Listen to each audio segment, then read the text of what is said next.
Да си влюбен е прекрасно. Така е.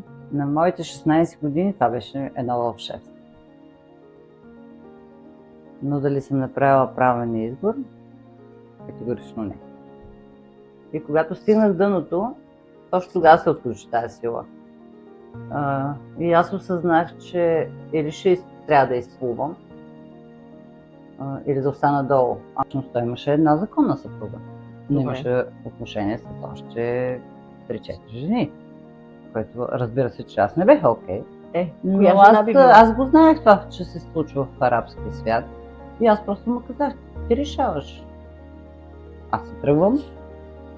И ти се оставя с твоите 3, жена ти, още 4, ако искаш последствие. Не, аз казвам, че Господ ни е дал всичко милко. Просто трябва да му намерим вътре в себе си и да го използвам. Той ни е дал всичко.